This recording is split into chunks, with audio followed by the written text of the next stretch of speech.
Listo, sí se oye. Muy bien, muy buenas tardes. Pues puntuales a las 6 de la tarde, como se indicó. Ahí se me cayeron unos libros atrás, todo un desorden. Ya creo que ya se han conectado varios. Vamos a ver. Ahí estamos. Pues vamos a iniciar. Además, ya vi al invitado estelar de esta tarde, al doctor Paul Razo Brooks, magistrado de la sala especializada. Ah, no, perdón. Fíjese, doctor, ya le estaba dando otro cargo. Me quedé en la época en que usted estaba a cargo de la sala de adolescentes, pero ahora es de todo el sistema de justicia penal. Miren qué bárbaro. Una disculpa por eso, mi estimado magistrado. Pues ya escucharon, de manteles largos, porque tenemos a uno de los representantes de la justicia para adolescentes en el país, uno de los integrantes de ese grupo que hemos mencionado una y otra vez, ese grupo que tanto trabaja por las niñas, niños y adolescentes en México y en materia penal para adolescentes, pues el magistrado es fundamental. Y pues afortunadamente lo tenemos aquí en Baja California Sur, es parte del Poder Judicial del Estado, es un orgullo para Baja California Sur que el magistrado Paul Razo Brooks esté con nosotros esta tarde y pues después de varias sesiones, porque ha tenido una agenda muy ocupada, ya hemos visto que hasta en ponencias internacionales ya anda, pero por fin pudimos obtener su participación en estos jueves de conferencias y me dice el magistrado que en sí no quiere dar una ponencia como tradicionalmente se dan, sino más bien una plática, esas que necesitamos hoy en día para hacer conciencia, más cuando oscuras fuerzas políticas, lo tengo que decir, empiezan a manchar y oscurecer un poco la luz con la que ha ido caminando el sistema integral de justicia penal para adolescentes y el sistema de protección de niñas y niños y adolescentes en el país, se empiezan a ver nubarrones que ponen en peligro los avances de este sistema tan especializado y que tanto ha necesitado del apoyo del Estado. No podemos dar un paso atrás. Sería algo terrible para México y sería algo histórico y una deuda muy grande que dejaríamos nosotros como operadores para las niñas, niños y adolescentes. Y viene muy bien la plática del magistrado Paul Razo Brooks esta tarde.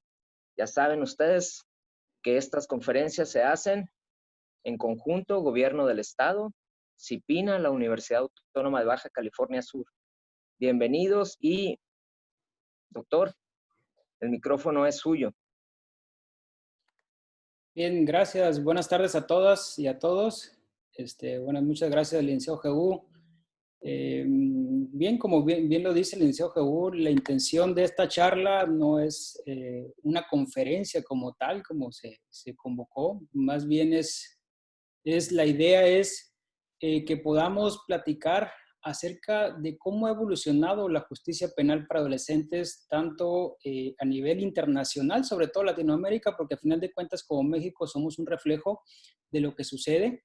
Nuestro sistema de justicia penal y sobre todo el de justicia para adolescentes, pues tiene un reflejo muy cautivo de pues, los tratados internacionales en los que México es parte, ¿no? Entonces, aquí la idea de esta charla pues es compartir con ustedes algunas reflexiones sobre la cuestión penal juvenil o justicia penal para adolescentes, como se le conoce en México, y de dónde surge y hacia dónde va la justicia para adolescentes. Y que si ello, a ver si no nos perdemos en el bagaje jurídico.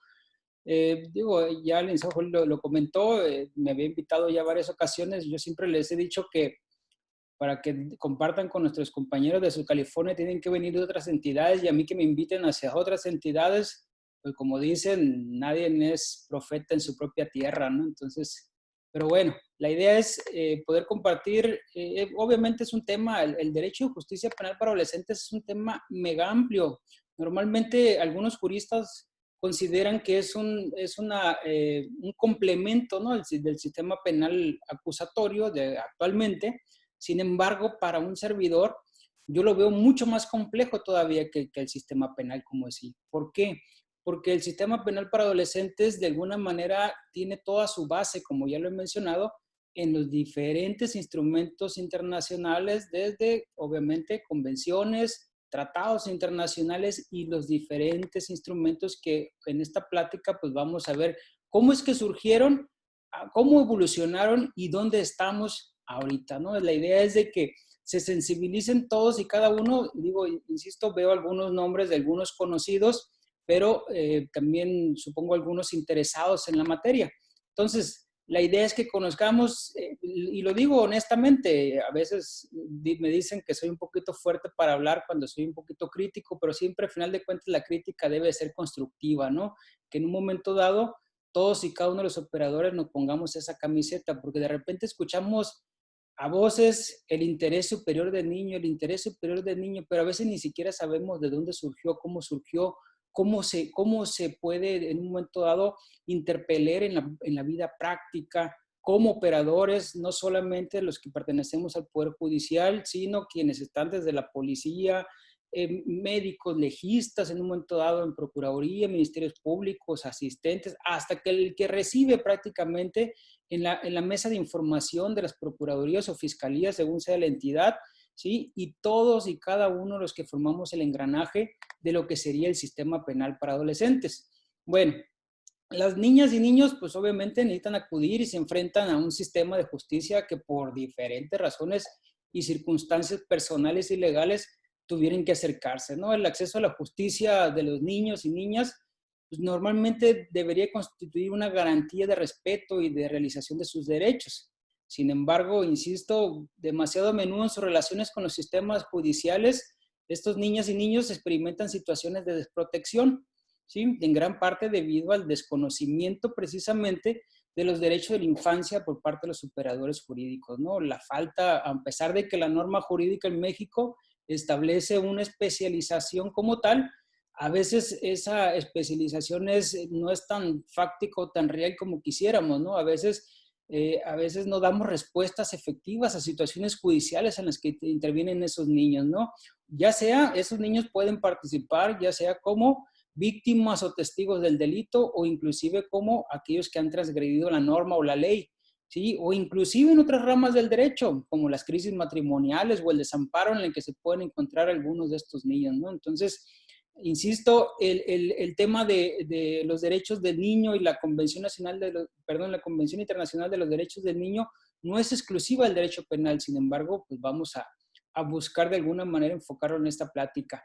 Insisto, la violencia institucional es una de las formas más violentas, dicen los que se dedican a la victimología contra la infancia, según lo indica la propia ONU y a través del famoso conocido como Informe Piñeiro, ¿no? Donde dice que por violencia debe entenderse todo daño o perjuicio físico, mental o emocional producido a un niño por la acción o omisión en cualquier ámbito, incluido el judicial, ¿no? Entonces, de alguna manera, la idea de esta plática, insisto, es poder alcanzar un poquito los conocimientos del derecho internacional y cómo el derecho internacional forma parte del sistema jurídico mexicano. Digo, a final de cuentas hay una reforma en materia de derechos humanos del 2011, pero que a veces en la práctica poco es alcanzado por cada uno de los operadores, ¿no? Si volteamos a ver la famosa Declaración Americana de los Derechos y Deberes del Hombre de 1948, en uno de sus considerandos, si no más recuerdo el primero de sus considerandos, decía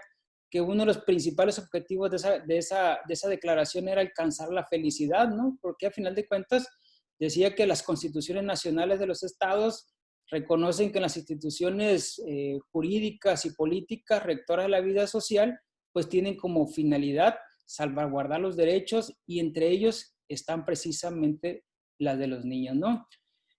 Digo, por un tema de política de seguridad, a final de cuentas es fundamental entregar o llevar al debate el tema de la justicia penal para adolescentes. Hoy en día hemos visto con mayor énfasis cómo nuestros adolescentes han sido cooptados por la delincuencia organizada. Hace 2 días, 3 días, las noticias nacionales en las que se hablaba del municipio de Celaya, en Guanajuato, que hubo diversas situaciones de carácter violento. La mayoría de los personajes que fueron detenidos en ese operativo pues fueron precisamente adolescentes o personas menores de 18 años, como es el caso, ¿no? Entonces, una cuestión, dicho sea de paso, ¿no? El tema penal para adolescentes pues ha alcanzado de alguna manera algunos signos de esquizofrenia, inclusive en algunos países, ¿no? Por un lado existe todavía, como en el pasado, todavía un predominio de la retórica tutelarista que todavía tiene horror por hablar de palabras como pena, responsabilidad penal o medidas de privación de libertad, como actualmente acontece en la ley nacional. Sin embargo, pues también tenemos un eufemismo donde pues no ha sido lo que ha sido, como lo decimos siempre, ¿no? La música militar, lo que menos se parece es precisamente a la música, y así ha sido en el caso del derecho penal para adolescentes, ¿no? Entonces, algunos casos, insisto, pues hay todavía un horror hablar de penas, todavía hay una confusión todavía en el tema de inimputabilidad o imputabilidad de nuestros adolescentes.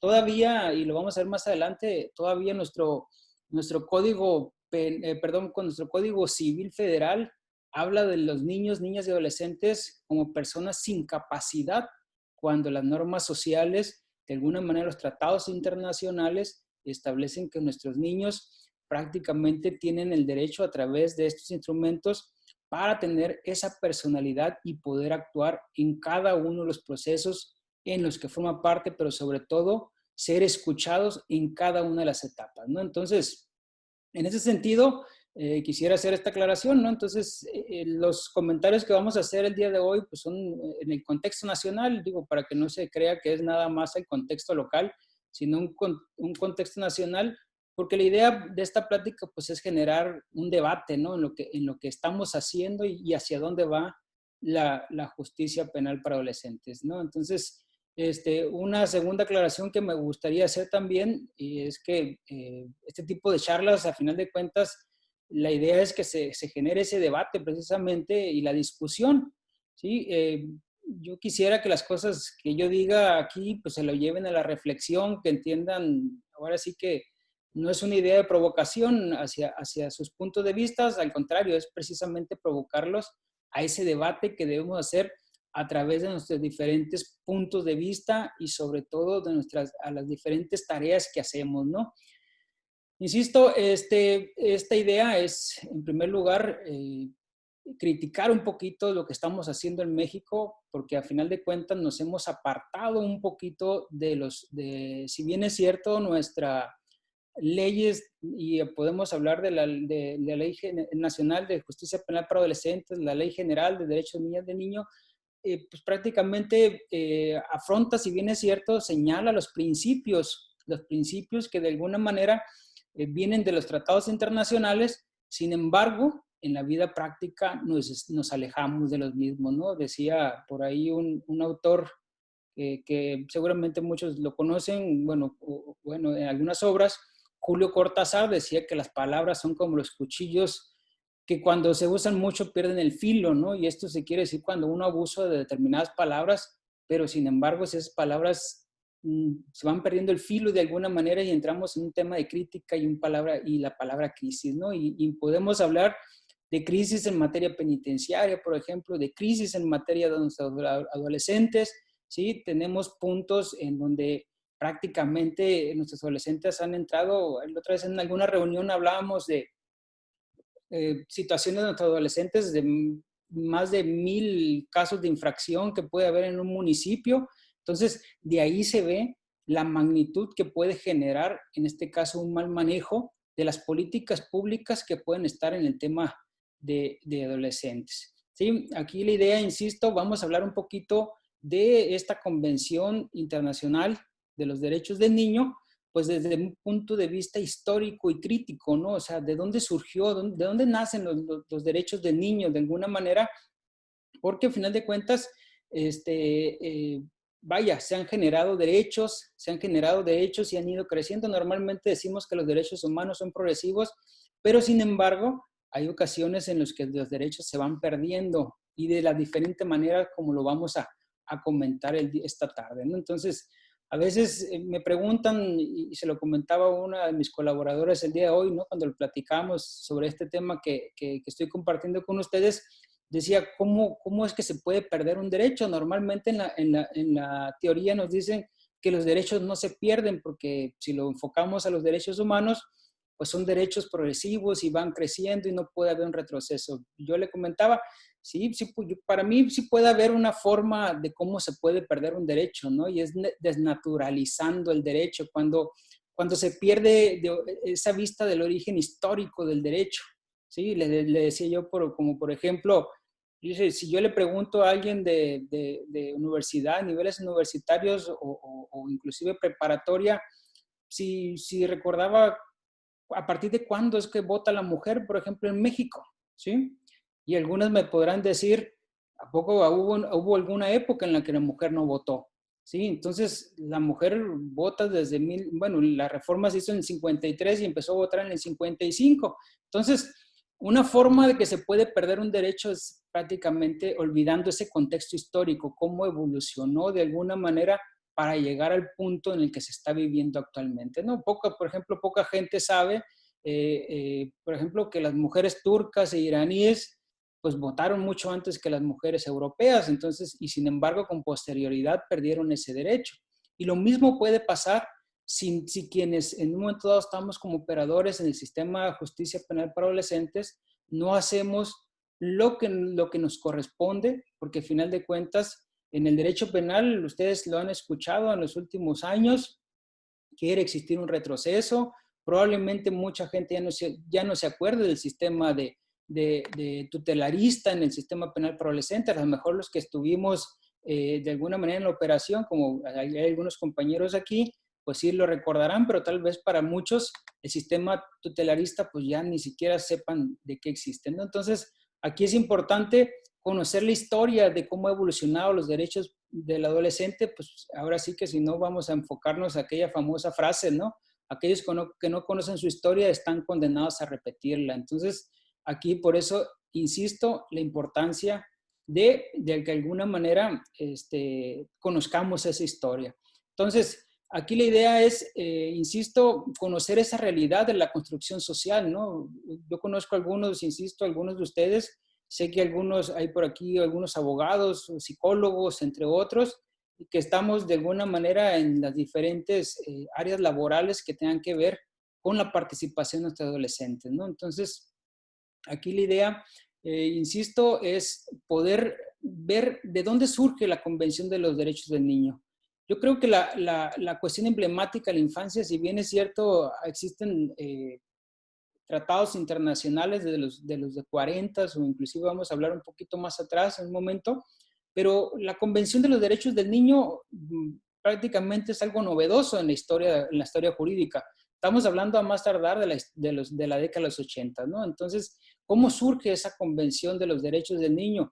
En realidad surge de un tema de niños de la calle. O sea, la cuestión de la infancia era vista desde el prisma de los niños de la calle. Esto tenía que ver un poco por las épocas de los 80, quienes conocen un poquito del tema social, pues de esa redemocratización que había en América Latina y pues muchos países latinoamericanos iban saliendo de esas largas noches de dictaduras. En aquellas épocas pues se pensaba que todo lo que venía bien era la sociedad y todo lo que venía mal venía prácticamente el Estado, ¿no? Vino la democracia y demostró que el bien y el mal pues prácticamente están democráticamente distribuidos en todos y cada uno de los entes, ya sea de gobierno o sociedad. Aquí no se trata de encontrar culpables o inocentes automáticos, ¿no? Sino precisamente una pertenencia institucional en la que todos y cada uno de los participantes de la sociedad tendrán que velar por los derechos de todos y cada uno, y esa no fue la excepción en el caso de los niños. Entonces, volviendo al tema, los 80 fue un tema emblemático, en la infancia, obviamente, pues, los niños de la calle fueron algo emblemático, la acumulación de esta producción cultural era básicamente amplia en las urbes, en las grandes urbes de México. Ustedes podrán encontrar películas, de hecho, algunas películas que nosotros tocamos cuando hablamos de temas de la infancia, son películas a blanco y negro de la Ciudad de México, ¿no? Entonces, es ahí cómo se ve que la cultura estaba enfocada precisamente a los niños de la calle. Inclusive, los primeros casos de la Corte Internacional de Derechos Humanos, si ustedes conozcan, el caso Niños de la Calle, que es Villagrán Morales con versus Guatemala, de allá de 1999, pues fue una de las primeras resoluciones precisamente de la Corte Internacional sobre temas que tenían que ver con la situación de niños que se manifestaban de alguna manera y que fueron objeto de represión policial en esas épocas, en los 80. Entonces, esa visión de Latinoamérica o de los entes de gobierno en esa fecha, pues crearon precisamente esta centralidad de la ideología de la protección de los derechos del niño, ¿no? Y así, insisto, ese caso de niños de la calle, Villagrán Morales versus Guatemala, de una sentencia del 19 de noviembre de 1999, la Corte citó en esa resolución, si mal no recuerdo, de alguna manera, algunos deberes de protección que tenían que verse por parte del Estado de acuerdo al artículo 19 de la Convención Americana. Entonces, tales medidas, dice, deben de ser acordes, deben incluir asistencia especial a los niños privados de su medio familiar. O sea, habría que establecer una garantía de supervivencia y del desarrollo del niño. El desarrollo del niño a un nivel adecuado, ¿no? De acuerdo a su condición social y económica que tuviera, ¿no? Entonces, ahí se hablaba ya en esa resolución de 1999, ya inclusive en sus textos, de la reinserción social de todo niño víctima de abandono o explotación. Inclusive textualmente lo manejaba que en esa resolución la Corte, que no solamente se debían aplicar medidas positivas para asegurar la plena vigencia de los derechos del niño, porque inclusive tendría que haberse también medidas negativas, ¿no? Entendiéndose con ellas evitar, pues de alguna manera, cualquier tipo de acto que vulnerara los derechos humanos de niñas, niños y adolescentes, ¿no? Hay otros, en esas épocas también hay otra resolución de la Corte, Masacre de 2R versus Guatemala también, en donde grupos en aquellos tiempos, los famosos caiviles del Estado represor de Guatemala, pues de alguna manera confundió a niños y personas, obviamente también adultos, que de alguna manera fueron considerados como personas que participaban en los entes guerrilleros de aquellos tiempos. Entonces esos grupos de Estado, pues ahora sí que utilizaban ese tipo de represión, ¿sí? Entonces, de alguna manera esas primeras resoluciones en materia de niñez por parte de la Corte Interamericana, pues empezaron a establecer las bases también para lo que es los principios que en un momento dado estableció esa Convención de los Derechos del Niño, ¿no? Entonces, esa es la base que teniendo de alguna manera los años 80, antes o previos a la convención. Por ejemplo, en los años 90 cambió el paradigma, ¿no? El paradigma, de alguna manera, del prisma de esos de niños de la calle, pues cambió un poquito al tema del trabajo infantil, que ya en lugar de producción cultural ya corrió otro eje, ¿no? Ya se fue hacia Brasil, Colombia, fueron otros países, Paraguay, Bolivia, Perú, que es donde se producía este debate, ¿no? En el caso del trabajo infantil, de alguna manera, inclusive hay un estudio que se hace que más del 53% de los niños que tenían trabajo infantil realizaban inclusive trabajos de los que se encuentran actualmente denominados como prohibidos para que los realice un menor de edad, ¿no? Entonces, igual a este tema, pues obviamente se sumó los temas de pornografía infantil, la prostitución y trata de blancas, de niñas y víctimas de violencia sexual.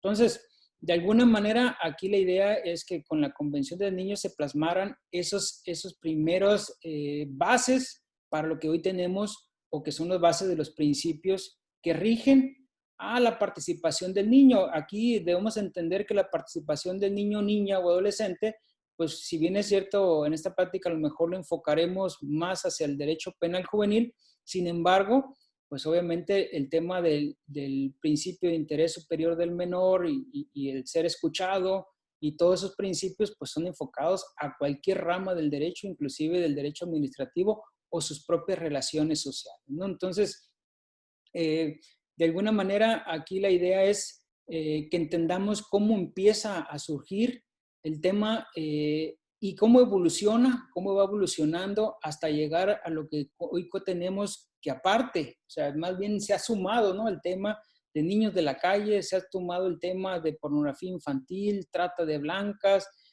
pues de alguna manera las diferentes derechos internos de los diferentes países de Latinoamérica, inclusive han llegado al tema de la prohibición del matrimonio infantil, pero sin embargo a todo esto se sumó pues precisamente el tema de los adolescentes en conflicto con la ley, ¿no? La historia muestra pues de alguna manera un carácter contaminante negativo sobre las políticas sociales que supuestamente se han implementado por los diferentes estados, sin embargo a la postre no han generado ningún tipo de resultado positivo, ¿no? Entonces el tema de la cuestión penal juvenil en realidad es un verdadero termómetro de la democracia, ¿no? Es un verdadero termómetro de cómo un funcionamiento del sistema político puede ser positivo o negativo, ¿no? Digo, siempre ha sido tema de debate de si un gobierno o no ha generado las condiciones precisamente para que un adolescente, un niño, una niña pueda desarrollarse ampliamente como lo establece, la propia Convención de los Derechos del Niño, ¿no? Entonces, la cuestión penal juvenil tiene además un potencial pedagógico, siempre lo he dicho, en materia de derechos humanos extraordinario, porque al final de cuentas aquí tenemos que no solamente revisar nuestra legislación común, la propia Constitución Política de México, sino también los diferentes tratados internacionales y, como lo he estado mencionando, pues inclusive la propia jurisprudencia de la Corte Interamericana de Derechos Humanos, ¿no? Inclusive hasta internacional, pero al final de cuentas el primer bagaje son los primeros que mencioné. Entonces, me gustaría citar las palabras de un pedagogo brasileño, ¿no? Que en un momento dado dice, que en un libro que llama Entre libertad y castigo, dilemas del Estado contemporáneo, dice, acostumbraba a decir, solamente una sociedad que aprende a respetar a los peores, así lo maneja entre comillas, es una sociedad que aprende a respetar a todo el mundo. Entonces, aquí es donde advertimos un tema de cómo nos hemos olvidado como Estado precisamente de la cuestión penal juvenil, pero sobre todo del tema de la reinserción social, que de alguna manera todavía sigue debiéndole un poquito a la sociedad, ¿no? Entonces, aquí es donde me parece importante, cuando así lo hemos dicho en diferentes foros a nivel nacional o que participamos con algunas organizaciones internacionales, pues el tema de la cuestión juvenil pues tiene que tomarse con seriedad, ¿no? Elementos que tienen importancia estratégica está en poseer precisamente información cuantitativa confiable y a veces es difícil conseguir esa información confiable, ¿no? Es decir, para poder ver desde una justa dimensión y no subestimar lo que realmente se está generando, ¿no? De repente podemos encontrar algunas notas donde dicen, pues el termómetro de la delincuencia juvenil ha disminuido porque ya tienen, el año pasado fueron 5,000 denuncias en contra de actos de delincuencia juvenil y este año fueron 4,000, pero en realidad lo que se estaba haciendo es manipulando cifras y nos hace, insisto, no nos permite dimensionar precisamente en dónde estamos parados con este tema de los niños, ¿no? Mucho se ha hablado de que hoy en día tenemos menos adolescentes, de alguna manera con una medida restrictiva de su libertad. Sin embargo, debemos recordar que la ley nacional nos indica, bajo los principios de mínima intervención, pues precisamente que nuestros niños estén en una de alguna manera con una situación especial de seguimiento de una medida cautelar o una medida de sanción, pues que de alguna manera permita su desarrollo. Recordemos que este sistema es un sistema socioeducativo totalmente, sin embargo, a veces se pierde de vista precisamente eso. Entonces, ahí es donde a veces hago énfasis en las diferentes reuniones, donde digo, ¿cómo podemos medir realmente que nuestros temas de reinserción social y familiar, pues precisamente estén funcionando, ¿no? Entonces, ahí este tema de reflexión sobre la convención y sobre todo de nuestro derecho interior, pues va enfocado precisamente a un tema de ver ese doble sentido, ¿no? O sea, la Convención, a final de cuentas, de los derechos del niño es un fenómeno cultural y como instrumento clave precisamente para entender la cuestión de la infancia. Bueno, quienes conozcan la Convención Internacional de los Derechos del Niño, pues entenderán que es un tratado internacional, un instrumento jurídico que tiene 54 artículos y es omnicomprensivo de todas las cuestiones vinculadas con la infancia, ¿no? Es un tratado internacional de derechos humanos para cuya especificidad es precisamente proteger a aquellos que no han alcanzado los 18 años. De alguna manera, la convención los define como niños, como todo ser humano, precisamente hasta los 18 años, personas incompletas, dice inclusive. La convención, digamos, desde un punto de vista jurídico, pero sobre todo es la manifestación más profunda de esa transformación cultural, precisamente como lo hemos estado estableciendo, ¿no? Pues modifica radicalmente la relación de los niños con los adultos y de los niños precisamente con el Estado, ¿sí? Derivado precisamente, insisto, de esas resoluciones de la propia Corte, ¿no? Entonces, ¿y por qué digo de la relación de los adultos y de los niños con el Estado? Digo, no vayamos muy lejos, ¿no?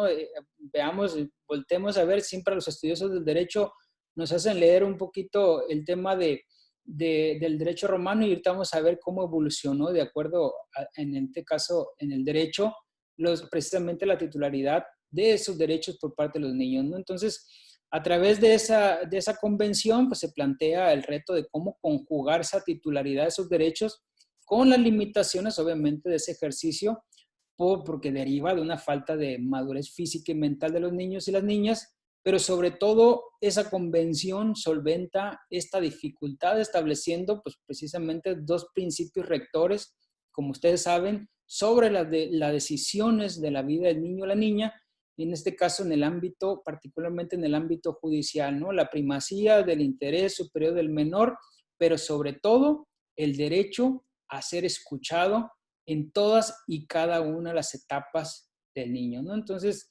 inclusive hay todo un debate, ¿no? De que si es interés superior del niño o mejor interés del niño, derivado precisamente de la traducción de la convención, porque al final de cuentas la convención en su texto original, que es en inglés, dice que es best interest of the child.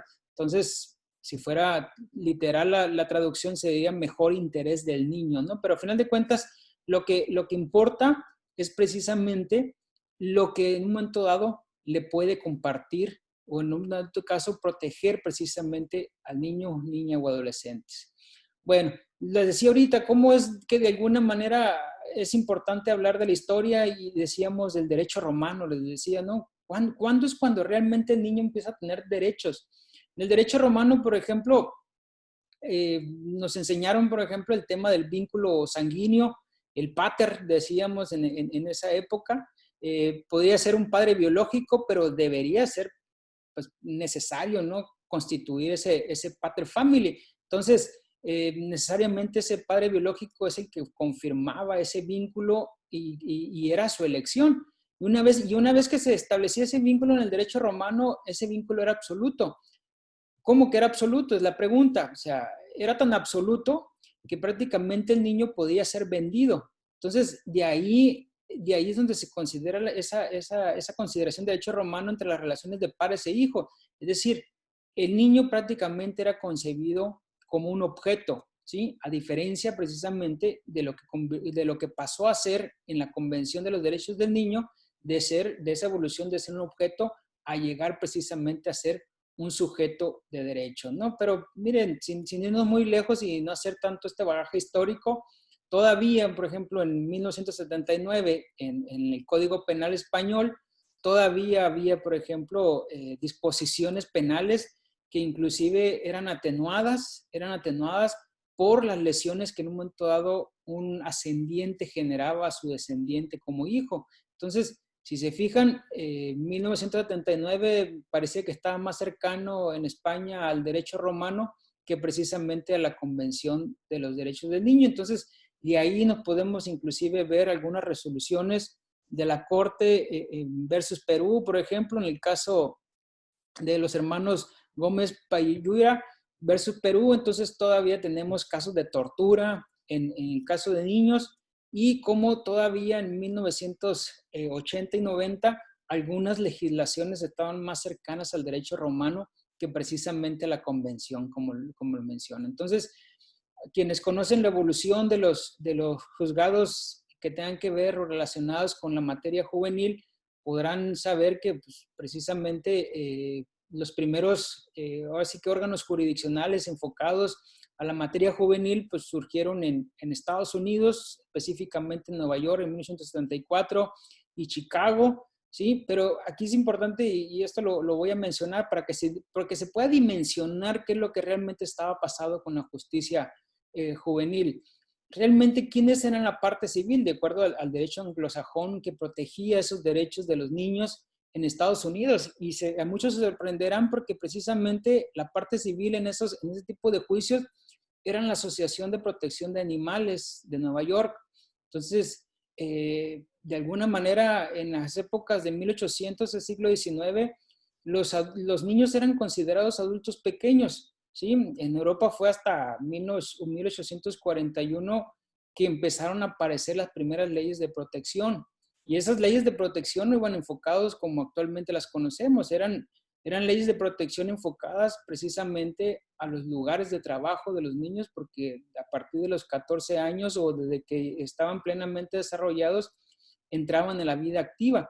Pero esas leyes de protección precisamente iban enfocadas a su trabajo o inclusive en algunas entidades o países y algunos derechos de la educación. Pero en México, por ejemplo, no aparece la primera protección a los derechos del niño, pues hasta prácticamente el constituyente de 1917. Y aparece por ahí los derechos de la infancia en el Código Civil Federal de 1932, pero, insisto, todavía en el Código Civil aparecen precisamente como alguien que no tiene la capacidad. A todos los que estudiamos Derecho nos enseñaron la famosa capacidad de goce y la capacidad de ejercicio. Entonces, el Código Civil todavía establece una capacidad de goce para esas personas, esos niños, niñas y adolescentes, y por lo tanto, ese no poder llevar a cabo esa capacidad de ejercicio los limita en muchos derechos. Pero contrario a ello, pues hoy tenemos en vida a la Ley General de los Derechos de Niñas, Niños y Adolescentes y los tratados internacionales, insisto, que nos han llevado precisamente a variar esa visión que tenemos de los derechos del niño, ¿no? En Latinoamérica, las primeras leyes de protección de los niños, niños y adolescentes, pues fue precisamente en Argentina en el 19, en Venezuela en el 39. Si se fijan, fue un bagaje como de 20, 22 años por ahí, obviamente impulsados por la Declaración de Ginebra ya por 1924, emitida por la Liga de Naciones, lo que después en el futuro fue precisamente la ONU. Pero es importante, y por eso les dije hace ratito quién era la parte civil en los asuntos en Estados Unidos, que eran las asociaciones de protección de animales. Fíjense, eso es poco conocido, pero en Latinoamérica, en los países de Sudamérica, en las primeras normas jurídicas en las que establecían protección de niñas y adolescentes, en sus considerandos o en sus exposiciones de motivos, prácticamente se decían, si ya tenemos leyes que protegen a los animales, pues lo que procede es precisamente pasemos a la protección de la infancia. Y entonces de ahí advertimos cómo es que nuestros sistemas jurídicos latinoamericanos, insisto, estábamos más cerca del derecho romano que precisamente del derecho contemporáneo. Entonces, insisto, este instrumento jurídico, la convención, pues de alguna manera establecen esos 54 numerales, pues estos principios y a su vez dan nacimiento a otros comités que ahorita vamos a comentar para establecer lo que son los principios y las directrices de lo que hoy tenemos en el derecho de los adolescentes y que se ven reflejados en algunas normas jurídicas de nuestro país, ¿no? Entonces, de alguna manera, la democratización de las relaciones familiares pues han generado, no es lo mismo. Hay un libro muy interesante de INACIPE donde dice hasta dónde, bueno, su título es ¿Hasta dónde la familia es responsable de la delincuencia juvenil?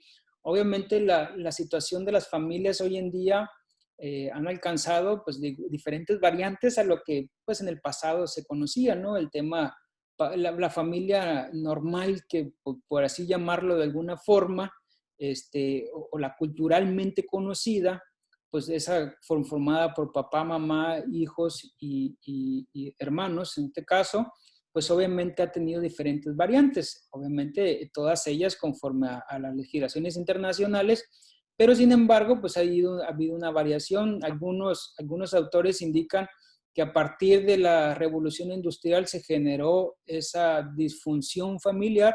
¿Por qué? Porque en el pasado pues, se decía que papá era el que salía a buscar el sustento familiar y mamá se encargaba de esa vinculación de autoridad en esa ausencia durante el día con la familia, pero que en posterior era el papá y así. Y se fue generando hasta llegar inclusive al punto de lo que conocemos hoy en día como familia extendida. La Convención de los Derechos del Niño inclusive establece esos derechos, establece las responsabilidades paternales, entendiéndose como paternal, no solamente papá, sino todo lo que tenga que ver con mamá, papá, inclusive esa familia extendida, ¿no?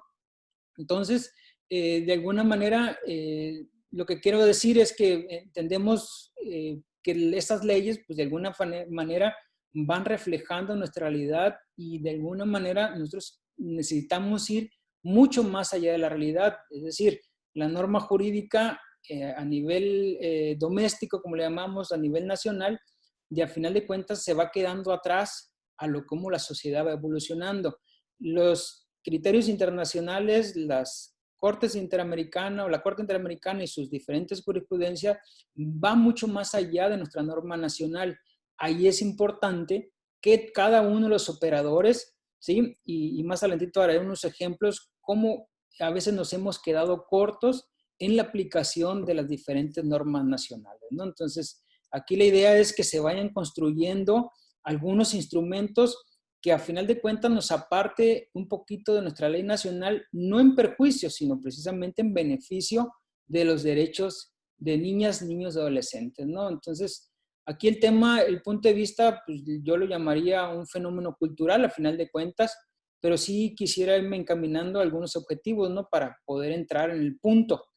¿Qué ha pasado posterior a esa convención? Ya vimos cómo es que se fue creando, ¿no? De alguna manera las bases para esos derechos o esos principios que rigen el tema de nuestros niños y adolescentes, pero ¿qué ha pasado después de la convención? ¿Sí? De alguna manera pudiéramos dividirlo en 4 etapas, a lo que llamaríamos la vida de la convención, ¿no? La convención, pues como ustedes saben, se aprueba el 20 de noviembre del 1989 en la Asamblea General de Naciones Unidas. En consecuencia, pues obviamente la convención y esta Convención Internacional de las Naciones Unidas, sí, precisamente que habla sobre los derechos de la infancia, pero que de alguna manera requería pues, la ratificación de los Estados miembros. Es decir, cuando se aprueba, ustedes saben, una convención en la Asamblea General, pues requiere precisamente de un número X de ratificación. En este caso, pues de alguna manera se requería precisamente que 30 estados miembros la firmaran para que, o ratificaran, para que en un momento dado, pues precisamente esa convención no fuera un zombie jurídico, ¿no? Que iba quedando con vida jurídica internacional sin que pueda entrar a luz. Y digo, en el caso, no fue el caso pero sin embargo sí hay instrumentos internacionales que a final de cuentas no han sido firmados por los Estados miembros que forman parte de la Convención de Derechos del Niño. Y les cito un ejemplo, ¿no? Por ejemplo, la Convención de los Derechos del Niño, y estos a lo mejor no todos tengan conocimiento de ello, pero por ejemplo, la Convención de los Derechos del Niño tiene 3 protocolos. Uno, precisamente, uno de esos protocolos es sobre la venta de niños, prostitución infantil y utilización de niños en pornografía. Tiene un segundo protocolo relativo a la utilización de niños en conflictos armados y tiene un tercer protocolo que aborda precisamente, y es el más interesante, para mí es el más interesante, que aborda un procedimiento de comunicación hacia de esos niños, o sea, cómo establecer ese mecanismo de comunicación de los niños a ese comité de los derechos del niño que de acuerdo a la convención entró en vigor hasta ahora, abril de 2014, y que precisamente abre la posibilidad de que puedan ser llevados ante mecanismos internacionales casos de violaciones de los derechos de la infancia, ¿sí? Derechos humanos de la infancia, una vez obviamente agotados los recursos ordinarios de los recursos de las leyes internas de los quienes hayan firmado ese protocolo. Por ejemplo, México dice, no, pues nosotros fuimos de los primeros que firmamos en la Convención de los Derechos del Niño, pero lo que es importante saber que si en efecto ratificó la Convención de los Derechos del Niño, México de alguna manera nada más firmó el protocolo, ratificó el protocolo primero y segundo a los que hice mención. Este último protocolo no está firmado por México. De hecho, si mal no recuerdo, en abril del año pasado, por ahí en el Senado hubo un punto de acuerdo en el que México, o se le pedía al gobierno mexicano, pues precisamente que firmara ese protocolo a efecto de que pues, ese tercer protocolo no estuviera como, ahora sí como lo dije al principio, como un zombie jurídico, ¿no? Ahí vagando, pero sin poderse aplicar, ¿sí? Entonces, regresando al tema de la convención, esta convención se aprobó en 1989, disponía, y dije, de 30 ratificaciones. Pues fíjate la paradoja, ¿no? Este instrumento específico de derechos humanos que tiene que ver precisamente con la única peculiaridad desde que protege a quienes no han cumplido 18 años, que a final de cuentas terminó siendo una convención pues, que establece derechos humanos más ratificada y más socialmente difundida en toda la historia de la humanidad. Todos los países prácticamente la han firmado y ratificado, a excepción de 2 países, que es Estados Unidos y Somalia, ¿sí? Obviamente, cuando uno mira este proceso de ratificaciones, dice uno, bueno, es un triunfo de alguna manera para los derechos del niño y obviamente América Latina fue de la que más velozmente ratificó esas convenciones, entre ellas México. No había pasado ni un año y todos los países latinoamericanos ya la habían firmado, con excepción de Haití. Pero bueno, a final de cuentas, cuando uno analiza más de cerca este punto y la velocidad de la ratificación de la convención, a veces podríamos declarar un triunfo para los derechos del niño. Sin embargo, ya cuando ves la realidad política latinoamericana, pues dices, bueno, no sé qué pensaron, si la convención era gratuita y se podía, nada más con la firma de ella, pues prácticamente ya eran automáticos los derechos de los niños, ¿no? Y para no hacerlo, no plantear mucho ese tema, pues ustedes vean qué fue lo que sucedió en México. México hasta prácticamente el año 2000, 2003, 2004, pues empieza a hacer sus primeras modificaciones a la Constitución y a sus normas jurídicas apegadas a esa convención, a pesar de que fue de los primeros países que prácticamente ratificó esa norma jurídica internacional. Entonces, esa convención, insisto, del 89, pues en una primera etapa prácticamente llevó a cabo, pues ahora sí como caballería, un cambio de legislaciones, cambiar visiones de la infancia, políticas sociales en relación a la infancia, ¿sí? Pues de alguna manera hubo una evolución muy constante en el cambio de las normas del derecho interno, y a partir del 92 al 97 más o menos hubo una expansión jurídica cultural de sus derechos, ¿no? En este tiempo, países como Brasil, como Argentina, pues de alguna manera México pues estaban en esos mismos parámetros, ¿no? Ese año aparecieron instrumentos jurídicos acorde, insisto, a esta Convención de los Derechos del Niño, ¿sí? Pero pues a final de cuentas todavía, a pesar de que había ordenamientos jurídicos internacionales, ordenamientos jurídicos de alguna manera, pues, pero también fueron años de los 90s y 2000, pues hay años en los que la mayoría de las jurisprudencias de la Corte Interamericana, pues de alguna manera se generaron también durante ese tiempo, precisamente porque los estados miembros y que formaban parte de esa convención, pues precisamente no daban cumplimiento con la misma a pesar de haber modificado sus normas internas, ¿sí? Por ejemplo, había en los tiempos de Fujimori en Perú, había figuras y a través de decretos ejecutivos por ejemplo, figuras como el pandillaje pernicioso, otro inclusive había un tema de terrorismo agravado con penas inclusive de 18 años la primera vez, y luego penalidades hasta 50 años para el caso de niños, ¿no? Inclusive Argentina, dicen, no podía dejar de también contribuir con este punto. De hecho, en Argentina, uno de los casos más emblemáticos de la Corte Interamericana precisamente se generó en Argentina, allá cuando en 1997, por primera vez dictó una sentencia de reclusión perpetua a un menor de edad. Sí, inclusive en aquellos tiempos, en algún libro lo leí, decía, una golondrina no hace un verano, ¿no? Sin embargo, pero pues la verdad en ese mismo año, o por lo menos de 1997 al 2002, 12 golondrinas hicieron un verano. ¿Por qué? Porque entre 1997 y 2002, pues prácticamente hubo 12 sentencias de reclusión perpetua en Argentina.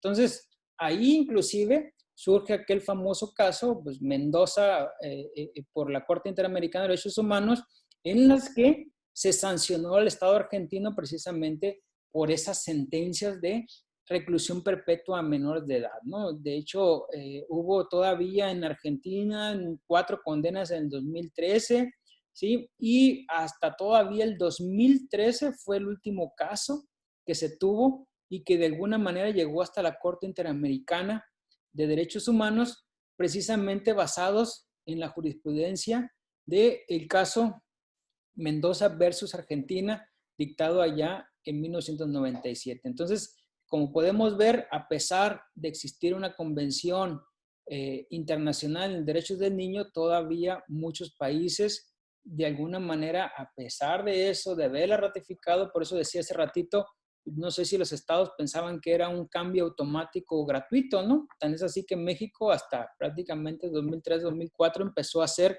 el trabajo legislativo para modificar sus primeras normas jurídicas, ¿no? Entonces, ahí sí, a partir del 97 al 2004, que así mencioné, 2005, que también en México, pues ahí en sí empieza ese periodo clásico de involución, ¿no? De las normas jurídicas, pero sobre todo empezaron también esos famosos pleitos en cuanto a si las penas a los adolescentes eran suficientes por el solo hecho, pues precisamente de tener un límite. Recuerden quienes estamos aquí en el tema de justicia para adolescentes, antes de la Ley Nacional de Justicia Penal para Adolescentes, había entidades con penas arriba de 5 o 10 años, Baja California Sur, si era uno de los que tenía esa limitante, hasta 5 años, pero de alguna manera acordes precisamente a la norma internacional. Entonces, de alguna manera, pues viendo cómo los índices criminales fueron creciendo, inclusive aparecen todavía algunos temas en la Corte Interamericana, por ejemplo, el caso Masacre Maripán versus Colombia, donde se utilizan una masacre por paramilitares. Ahí empiezan a surgir otros derechos que de alguna manera, pues de alguna manera obligaban al Estado colombiano a proteger precisamente a los derechos de niños y adolescentes. ¿Por qué hago tanto énfasis en estas resoluciones de la Corte? Porque precisamente estas resoluciones de la Corte, y que no han sido en muchos casos, incorporado esos resolutivos que se han emitido, sí, al final de cuentas forman parte a partir de la reforma de derechos humanos del 2011, sí forman parte del bagaje jurídico que de alguna manera debe de ser parte del sistema jurídico mexicano. Entonces tenemos casos, por ejemplo, caso Hermanos Gómez Payeruti en Perú, donde 2 adolescentes pues, fueron torturados hasta su muerte prácticamente por la policía, ¿no? En ese caso, de alguna manera el tribunal puntualizó que el Estado debe prevenir precisamente conducirse por acción o omisión en la afectación de niñas, niños y adolescentes.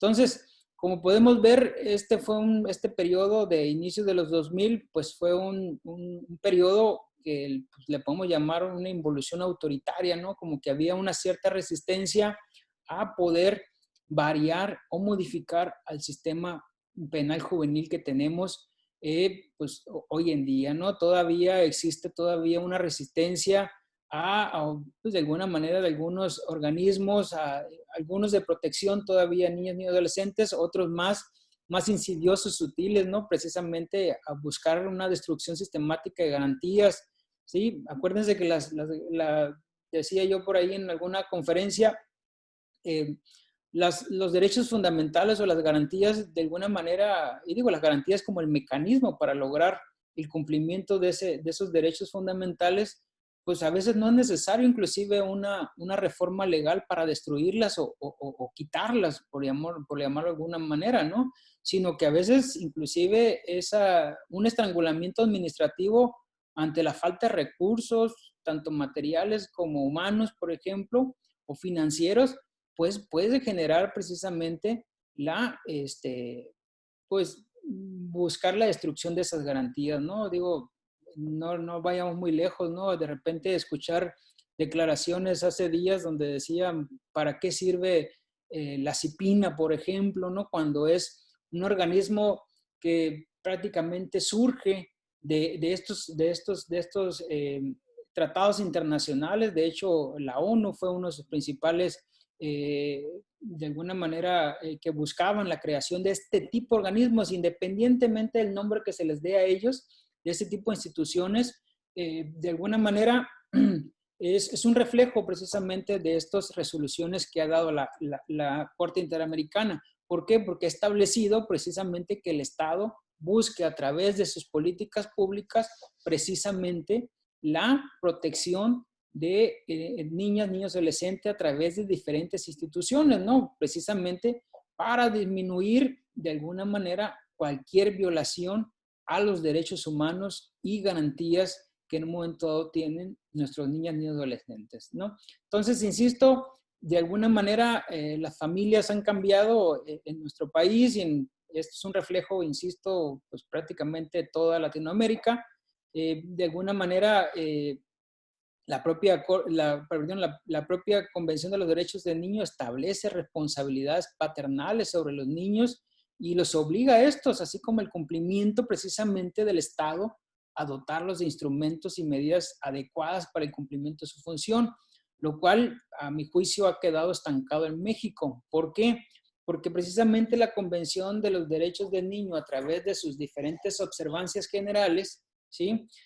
Pues establece, por ejemplo, establece que el Estado dotará a los padres de las herramientas para poder de alguna manera dar cumplimiento con estas disposiciones. Y más no vayamos, inclusive en la propia norma jurídica nacional, quienes conozcan la Ley General de los Derechos del Niño, Niñas y Adolescentes, pues si buscan el artículo 11 de esa ley, dirán de quién es responsabilidad precisamente salvaguardar los derechos de estos niños, niños y adolescentes, y no solamente de la familia, dice, aparte de la familia tiene que ser la sociedad, el Estado, es decir, todo el complejo social que de alguna manera debe de proteger a los adolescentes que se encuentran en conflicto con la ley, ¿no? Entonces, insisto, a últimos años se ha buscado o no les ha gustado de alguna manera esta variación que se ha tenido con el tema de la justicia penal para adolescentes.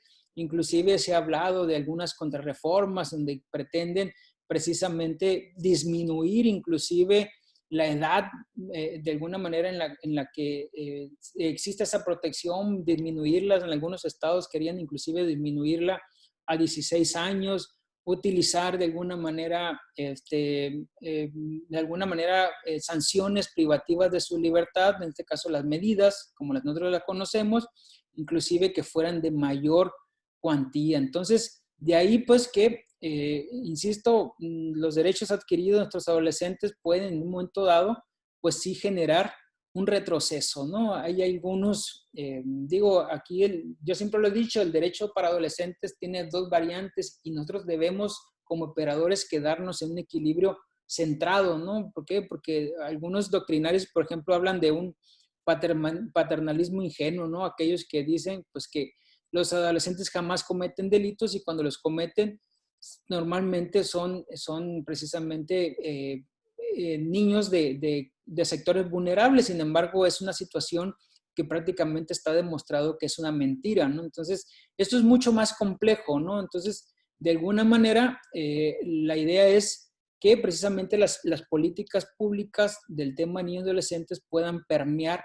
hacia todos y cada uno de quienes integran la sociedad. Entonces, insisto, Aquí el tema, para cerrar este punto de la convención, en este caso, el tema en México, por ejemplo, el tema de la inseguridad se ha convertido en un tema número uno de preocupación social. Es decir, por ejemplo, en las encuestas normalmente aparece precisamente la inseguridad por encima de cuestiones tales como la educación o inclusive el desempleo. Entonces, aquí es importante pues, ver ese vínculo automático que puede haber entre la inseguridad y la criminalidad de nuestros menores de edad. ¿Por qué? Porque, insisto, hemos visto una creciente en esos temas de la participación de nuestros niños y adolescentes en los temas de criminalidad. Pero aquí, insisto, es un tema importante. El tema de la inseguridad, de alguna manera, es una constante a nivel internacional, ¿sí? Y la participación de los niños igual es un reflejo, es un espejo que de alguna manera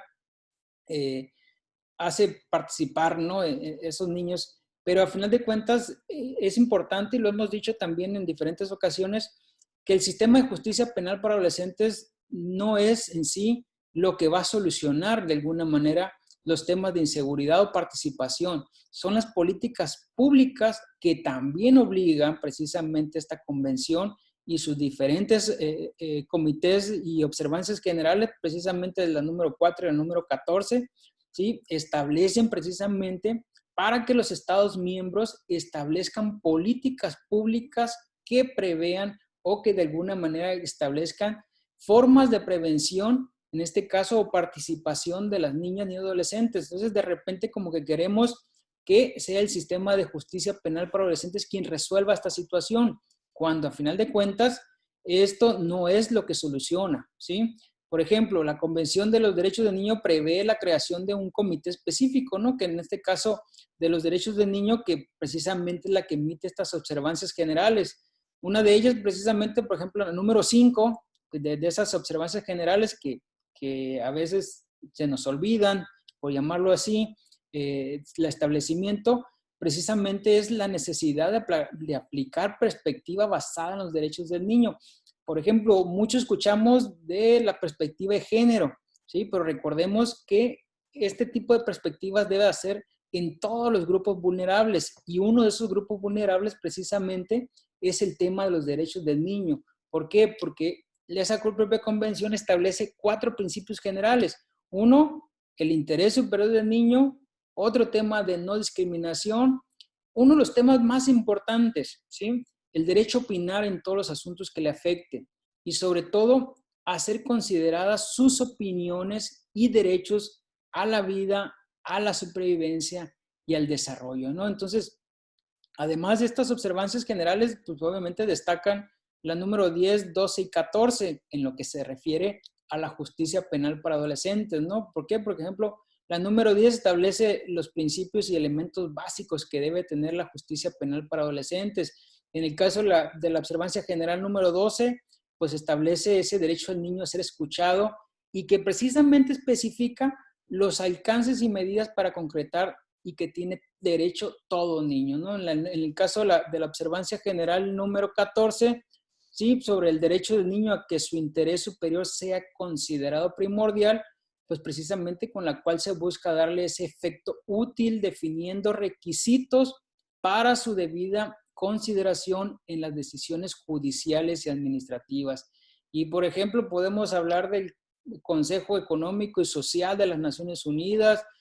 Hay una resolución que debemos nosotros como operadores jurídicos hacer valer en las diferentes resoluciones o en nuestro actuar. Por ejemplo, la resolución 2005/20, que precisamente aprobó en esa resolución las directrices sobre la justicia de asuntos concernientes a niños que hayan sido víctimas y testigos de delitos, en la cual en esa directrices pues se desagrega una serie de principios y prácticas adecuadas a partir de los derechos del niño para garantizar precisamente esa justicia justa, eficaz y humana para este grupo de la población. Porque de repente como que nos perdemos un poquito y nos vamos al tema de que el tema de la Convención de los Derechos del Niño o los diferentes instrumentos jurídicos internacionales solamente protegen al sujeto activo en la relación penal, en este caso a ese niño que se encuentra en conflicto con la ley. pero a final de cuentas, como lo dije en un principio, este instrumento internacional o estos instrumentos internacionales no solamente protegen al sujeto activo, también protegen al sujeto pasivo y cualquier niño que se encuentre en un estado de vulnerabilidad y que sus derechos humanos se encuentren, en este caso, vulnerables o inclusive violados, ¿no? Entonces, aquí la idea, por ejemplo, este tema de las directrices y que viene el protocolo de actuación para quienes impartimos justicia emitido por niñas, niños y adolescentes, emitido por la Suprema Corte en el 2012 y que ya ahorita actualmente se encuentran en proceso de actualización, pues precisamente nos habla y nos trae a colación estas directrices. A veces como operadores, insisto, se nos olvidan estas directrices, como es, por ejemplo, y lo comento así muy rapidito, el tema de la revictimización, ¿sí? Entendiendo como revictimización el no solo hecho que en la comisión de un hecho delictivo seas víctima del delito, seas una víctima directa, sino que a su vez el acudir ante una institución pública precisamente se te genere esa doble victimización o revictimización. ¿Cómo es esto? El hecho, por ejemplo, de que un niño, una niña, un adolescente que llegue a denunciar, por ejemplo, un tema de un delito, pongámosles para hacerlo magnífico o magnificarle el tema, un tema, por ejemplo, de violación, ¿sí? Un ataque sexual de cualquier naturaleza, entonces, que de alguna manera tenga que pasar por todos esos procesos precisamente primero lo interroga el policía, luego el perito, luego el Ministerio Público, luego otra vez el policía que va a continuar con la investigación, luego llevarlo a todo ese proceso, cuando por ejemplo, el Código Nacional es muy vago en ese tema, ¿sí? Si bien es cierto el Código Nacional de Procedimientos Penales, por ejemplo, establece la integración de esos famosos equipos interdisciplinarios en los que en una sola entrevista estén todos los operadores. Por ejemplo, estas directrices establecen la obligación de que todas estas entrevistas sean precisamente videograbadas, ¿sí? Videograbadas para evitar esa reiteración de la declaración de una víctima o testigo del delito, porque no solamente puede ser víctima directa, sino también víctima indirecta.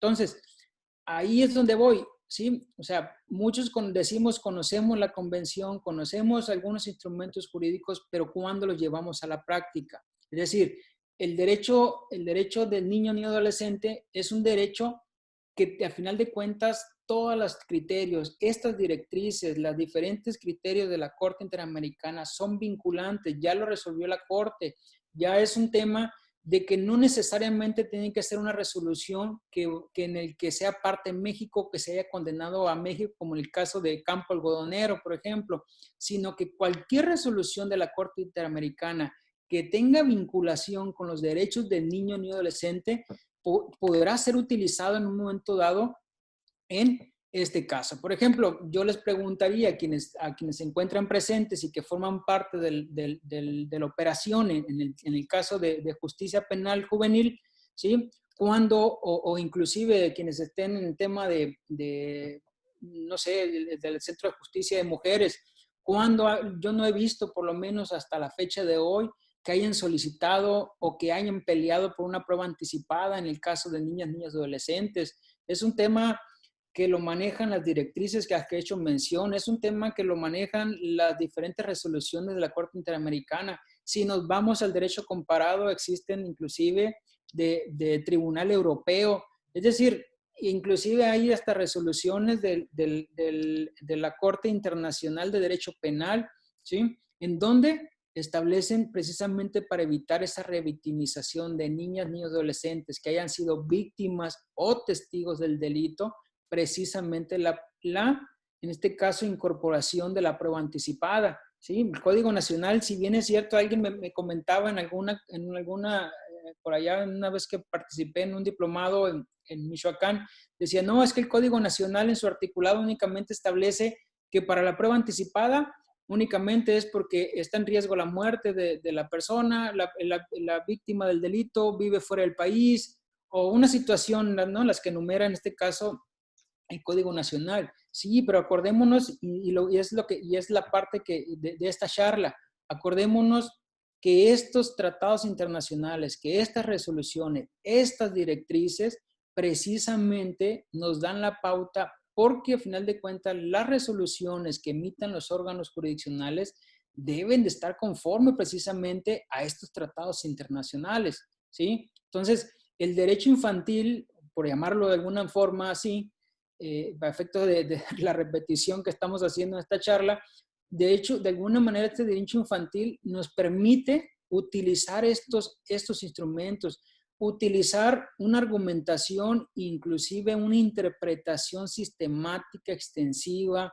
concordante precisamente con estos instrumentos internacionales, ¿sí? Entonces, de ahí, precisamente, pues la idea es la protección precisamente de los derechos de niños y adolescentes. Y como este ejemplo de la prueba anticipada, encontramos muchos otros casos. Por ejemplo, vamos pensando cómo se lleva a cabo esa prueba anticipada, ¿sí? O cómo se lleva a cabo por sí misma el interrogatorio a un niño o niña adolescente que es víctima del delito, ¿sí? Normalmente, lo que hemos visto en la práctica, pues si bien es cierto, lo llevamos a una sala separada para que lleva, obviamente, como un testigo especial, como lo contempla el Código Nacional, pero, por ejemplo, las directrices nos establecen ciertos parámetros psicológicos que debe de llevar, aparte de los requisitos que ustedes ya conocen, que es obviamente el acompañamiento psicológico, acompañamiento de padres o quien represente esos derechos del niño y adolescente,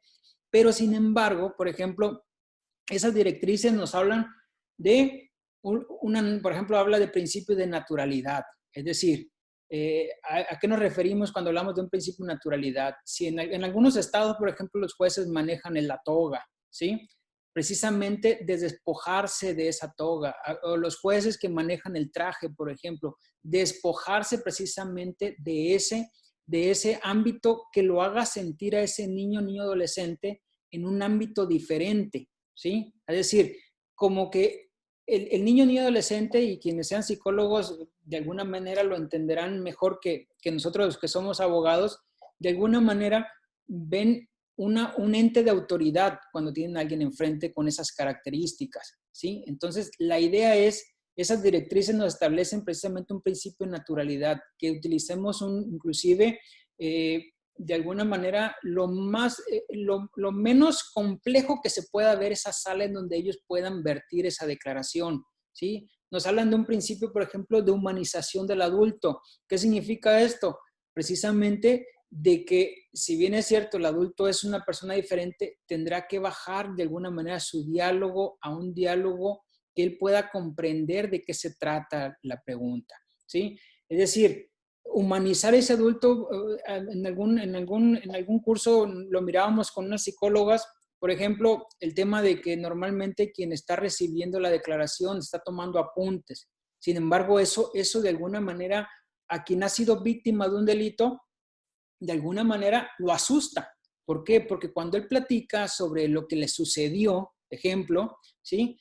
Y tú tomas apuntes inmediatamente de lo que narró, entonces en ese momento el niño o niña hace un espectro de qué pasó, qué dije mal, por qué lo está apuntando, ¿sí? Entonces, de alguna manera debes de humanizar ese comportamiento, debes de buscar que no sea acorde, porque al final de cuentas el niño o adolescente que ha sido víctima de un delito tiene un énfasis de que probablemente él fue el responsable, él tuvo la culpa de haber sido víctima, ¿sí? Entonces, aquí la idea es precisamente establecer a través, es decir, poder interpretar, no cuadrarnos únicamente en lo que dice el Código Nacional, ¿sí? Sino precisamente echar a volar estas directrices, estas observancias generales, interpretarlas, qué es lo que nos permite hacer, ¿sí? Hablan, por ejemplo, estas directrices hablan inclusive del tono de voz, de buscar objetos comunes, la manipulación de objetos, que no estés moviendo la pluma, que si el niño está rayando y está haciendo un dibujo para la forma de interpretación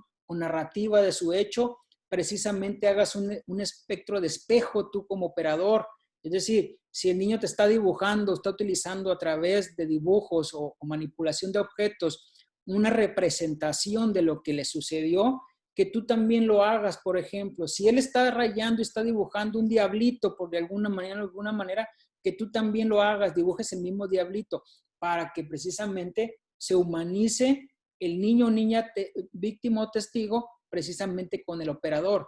Entonces, esos son utilizar, decir, por ejemplo, en algunas circulares que hemos visto en otros países en el tema judicial, y que inclusive el protocolo lo maneja, aunque más someramente, pero también lo maneja. La utilización de dibujos, plastilinas, manipulación de objetos, ya lo comentaba. Entonces, es decir, nosotros como operadores no debemos nada más enfocarnos a lo que dice nuestra legislación interior, nuestra legislación doméstica, como le llamamos, sino que debemos de buscar precisamente la humanización y precisamente la protección en cualquier contexto. No es aquí hablamos de las directrices para niñas y adolescentes que han sido víctimas del delito, ¿sí? O testigos del delito. Pero a final de cuentas también quien ha sido activo del delito también tiene un razonamiento, el porqué de su conducta. ¿Por qué? Porque a final de cuentas hay un principio de no discriminación.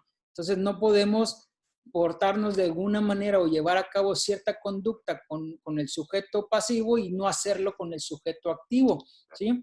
Entonces, ahí es donde se busca precisamente ese equilibrio. ¿Por qué? Porque a final de cuentas, así lo dice la doctrina, a final de cuentas nuestros niños pues han sido de alguna manera víctimas precisamente de la falta de oportunidades. Y así puedo hablar inclusive, en este caso, de diferentes instrumentos internacionales, ¿no? Por ejemplo, tenemos los que conocemos las famosas reglas mínimas de las Naciones Unidas para la Administración de Justicia de Menores, lo que conocemos como reglas de Beijing.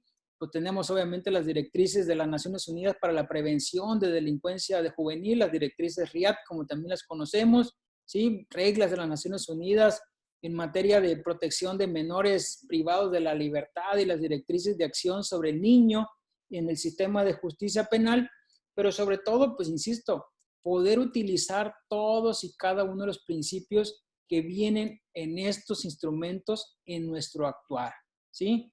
Tenemos, por ejemplo, pues obviamente el Sistema Interamericano de Protección de Derechos Humanos, la Convención Americana sobre Derechos Humanos, en su artículo 19, que es la que más utiliza la Corte Interamericana al momento de resolver, dice que todo niño tiene derecho a las medidas de protección en su condición de menor que requiera por parte de la familia, la sociedad y el Estado. Y entonces eso es un reflejo del artículo 11 de la Ley General de Niñas, Niños y Adolescentes, ¿no? Entonces recordemos aquí la idea de esta charla es precisamente decirle que todos estos instrumentos internacionales, y así lo dice la Corte Interamericana, precisamente forman parte del corpus juris de protección internacional que deben de cumplir todos los Estados miembros, y quienes estamos precisamente en este tema, pues precisamente que tenemos que llevarlo a cabo. Y aquí estamos hablando, acuérdense de la famosa especialización que tenemos quienes estamos en la rama de justicia penal para adolescentes. No es únicamente para el órgano jurisdiccional, es para el tema de defensores, asesores, ministerios públicos, policías, peritos, etcétera. Todos los que tengan intervención, ¿sí? Y que no nos digan, por ejemplo, que digan, pues, que yo conozco la Ley Nacional del Sistema de Justicia Penal para Adolescentes y por lo tanto ya soy especialista. No, debemos de conocer no solamente las normas nacionales, sino, insisto, también todos y cada uno de los instrumentos internacionales para poder argumentar o contraargumentar en todo proceso o saber qué hacer de alguna manera en cada una de esas actuaciones que se hacen ante los, en este caso, en el proceso judicial, ¿no? Digo, lo más conocido en México, pues tenemos ese famoso protocolo de actuación que ya mencioné, de quienes imparten justicia en casos que involucren niñas, niños y adolescentes. Es un buen instrumento, pues y al final de cuentas hace una compilación total, que es un trabajo que hace la Suprema Corte, una compilación total, ¿sí? De los diferentes instrumentos, pero pues obviamente también le falta un poquito el trabajo de esa famosa interpretación que debemos hacer, ¿no? Entonces, aquí la idea es que debemos entender, pues que precisamente el niño posee características y necesidades particulares muy diferentes a las de un adulto, lo que hace necesario precisamente de que cuando se tome una declaración, ya sea como sujeto activo o pasivo, pues se conozca cuáles son y qué se debe adaptar a sus necesidades, ¿no? Precisamente para evitar la no revictimización en el caso del sujeto pasivo, y en el caso del sujeto activo, pues precisamente la mínima intervención del Estado en ese procedimiento judicial, ¿no? Se debe de valorar, insisto, con base a estas observancias generales, esas habilidades cognitivas y características emocionales que todo niño ni adolescente tiene de alguna manera en su carácter estructural, ¿no? Que no estén sujetos a la voluntad de la persona, es decir, que no sean modificables, ¿no? Que se encuentran precisamente asociadas a su nivel de desarrollo. Digo, no les voy a mentir, hemos tenido conocimientos de, por ejemplo, el otro día nos planteaban un asunto de cómo una niña adolescente presentó una denuncia por violación y con posteriormente acompañada de su abuela porque acusaba como sujeto activo a un tío, ¿sí? Entendiéndose la naturaleza de ese tipo de delitos, y de repente acompañado por la abuela fue y se desistió del delito sin que ninguna autoridad hiciera absolutamente nada, ¿sí? Y prácticamente mandada esa carpeta de investigación, pues obviamente al no ejercicio. Entonces, ese tipo de cuestiones son las precisamente que no deben de suceder entre los operadores en las que se encuentran involucradas niñas, niños y adolescentes, precisamente porque debemos de valorar en todo momento esas características emocionales y morales que debe tener cualquier sujeto, ya sea como activo o como pasivo en la relación penal, ¿no? Entonces, de alguna manera, inclusive, pues digo, los instrumentos nacionales así nos indican, pero sobre todo internacionales, como lo seguiré insistiendo, pues nos establecen que precisamente aunque los representantes legales de ese menor o esa menor, como son los padres o los abuelos, que si de alguna manera van en contra de los derechos precisamente de ese niño adolescente, el Estado está obligado precisamente a darle esa protección para evitar precisamente conductas como estas, ¿no? Entonces, de alguna manera debe tomarse en cuenta que el niño o niña, adolescente, pues ya sea como sujeto, como activo o pasivo, pues a final de cuentas es una víctima, ¿no? Una víctima ya sea directa, indirecta o potencial, como lo maneja la victimología o la Ley General de Víctimas, ¿sí? Pues al final de cuentas está pasando por un proceso de un fenómeno psicológico, ¿sí? Y que de alguna manera, pues lo está afectando, ¿no? Pues de alguna manera, insisto, en todo proceso judicial debemos considerar cuando hay un testimonio, ya sea declaración o inclusive, pues debe de comprenderse precisamente, como lo decía hace ratito, cuando hablaba de esos principios que establecen las directrices, pues capacidad en el hablado, elaborar un relato pues que sea coherente, ordenado, de alguna manera establecerle hechos precisos y suficientes para que pueda, él con su capacidad, pues pueda de alguna manera controlar una angustia, ¿no? Que está generándose la situación propia. Entonces, se debe buscar, insisto, por los operadores la práctica de ese tipo de situaciones para evitar de alguna manera esta doble victimización, ¿sí? Entonces, aquí la idea es que podamos conocer, y que es nuestra obligación conocer por cada uno de los operadores estos instrumentos que, insisto, forman parte del corpus juris del derecho de los adolescentes, ¿no? Entonces, para no abundar mucho más en el tema, la idea de esta charla, pues precisamente es conocer esos fundamentos legales, ¿no? Que de alguna manera forman parte de la primacía del interés del niño o niña, para que deben de ser considerados fundamentales, ¿no? En el momento dado a establecer esos derechos que tienen, ¿no? Entre otros puntos importantes, pues obviamente el derecho de ser escuchado, lo decíamos hace ratito, esas observancias generales, que decíamos, los invito a conocerlas, a estudiarlas a mayor profundidad, las observancias generales, la 10, 12 y 14, que pues digo, a final de cuentas son un reflejo de lo que establecen nuestras propias disposiciones, pues la protección del interés del menor, obviamente la justicia restitutiva, estaremos hablando obviamente de, por ejemplo, la regla número 10 maneja el tema de las reglas de Beijing, no penas de muerte, cadenas perpetuas, pero sobre todo el tema de ser escuchado y la opinión, la forma en cómo debemos escuchar las opiniones de los niños y adolescentes. Inclusive, insisto, ahorita hablamos de derecho penal juvenil, pero que en realidad está enfocada a todas las políticas que aborden fundamentalmente este ámbito de prevención. Es decir, debe ser dice esas reglas generales, debe ser un esfuerzo conjunto entre familia, sociedad, medios de comunicación, autoridades públicas, es decir, se debe de extender a ámbitos educativos, sociales, coordinación interinstitucional, adopción de leyes para fomentar y proteger los derechos de los niños. Es decir, es todo un bagaje a lo que nos obligan estas observancias generales, ¿no? Entonces, como pueden ver, insisto, pues prácticamente no es únicamente el derecho penal, sino que es todos aquellos procesos judiciales o intervenciones, inclusive hasta administrativas, en los que participen estos niñas y adolescentes, ¿no? Entonces, partiendo de la afirmación que los niños son titulares de derechos y teniendo en cuenta cómo consagra la normatividad internacional y mexicana cualquier tipo de decisión que afecte a estos niñas, pues de alguna manera siempre las preguntas que les dejo al final. ¿Tenemos mecanismos adaptados al acceso a los niños y adolescentes en los tribunales para que puedan ejercer libremente sus derechos? Una segunda pregunta diría, ¿se respeta realmente la obligación de velar por el interés superior del niño o la niña en estos procedimientos?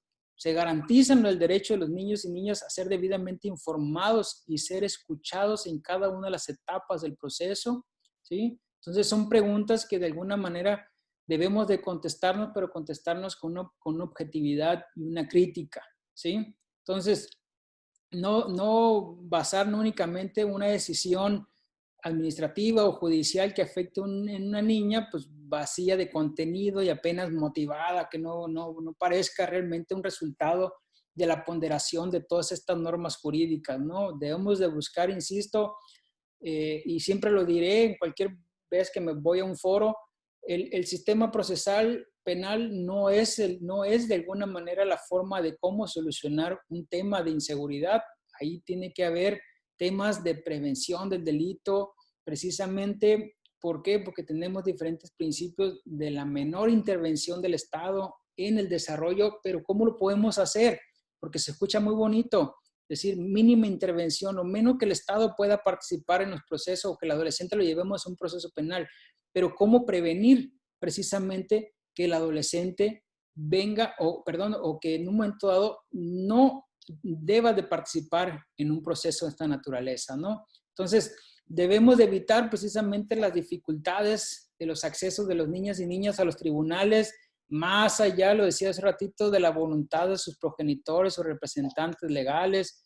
Algunos estudios e informes nos hablan inclusive de falta de asesoramiento legal y adecuado, accesible para los niños y las niñas, falta de medios, tanto materiales como humanos, para abordar precisamente estas garantías de participación de los niños en un momento dado en los procedimientos judiciales. Algunos hablan inclusive, por ejemplo, UNICEF sacó el año pasado un resultado donde hablaba de falta de mecanismos de supervisión, de denuncia por la actuación de los operadores jurídicos, algo un poquito así como que fuerte, ¿sí? Acuérdense, la Corte resolvió la semana pasada el tema del error judicial, ¿sí? De alguna manera puede tener de alguna manera repercusiones en el actuar de los operadores jurídicos, pero sobre todo un tema que se tocó el año pasado por UNICEF, la falta de instrumentos de sanción a los padres y al Estado ante la falta de cumplimiento de sus obligaciones.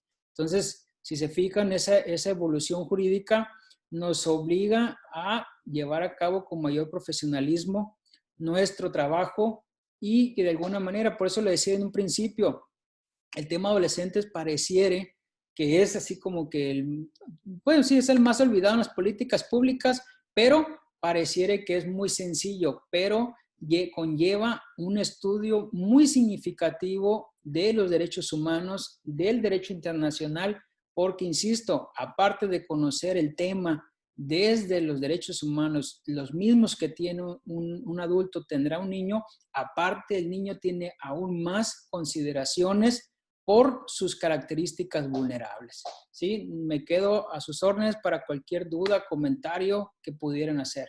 Muchas gracias.